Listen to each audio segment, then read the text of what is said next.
गर्मी की शिद्दत, धूप तेज है, रेत उड़ रही है।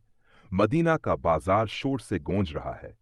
लोग खरीदारी में मसरूफ हैं, हर कोई अपने हाल में गुम है। मगर एक कोने में एक नौजवान बैठा है।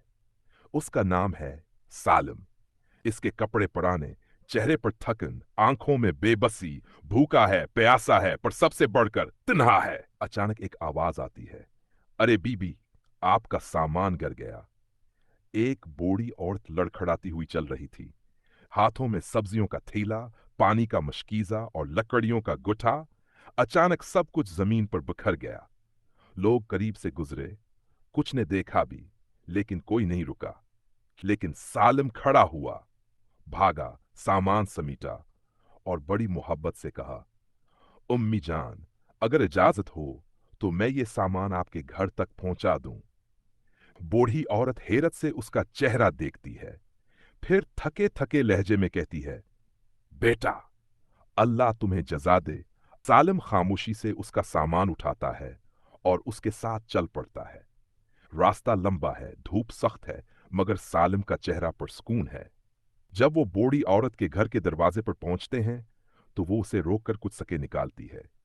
ये लो बेटा, तुम्हारी मजदूरी। सालिम पीछे हट जाता है और अदब से कहता है, अम्मा, मैंने ये अल्लाह के लिए किया है, दुनिया के लिए नहीं। बूढ़ी औरत की आंखों में नमी आ जाती है। वो देर तक दरवाजे पर खड़ी उसके पीछे जाती शक्ल को देखती रहती है।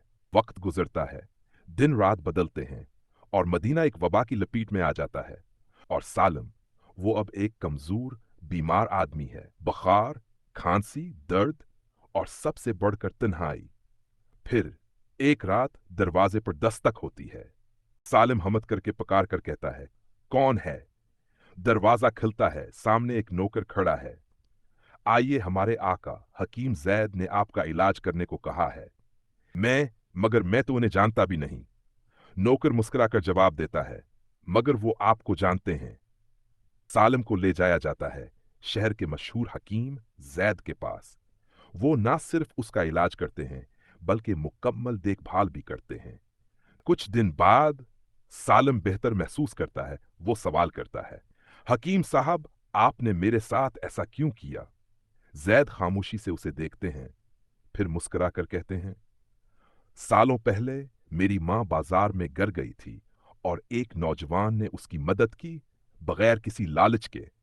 जब उसने इनाम देना चाहा तो वो बोला, मैंने ये अल्लाह के लिए किया है। वो नौजवान तुम थे सालिम, और आज अल्लाह ने मुझे वसीला बनाया तुम्हारे लिए। सालिम की आंखों से आंसू बहने लगते हैं। या अल्लाह, तो कितना मेहरबान है। कुरान कहता है, जो जर्रा बराबर भी नेकी करेगा वो इसे जरूर देखेगा। तो नेकी करते रहो, क्या पता कौन सी नेकी तुम्हारे लिए जन्नत का दरवाजा खोल दे।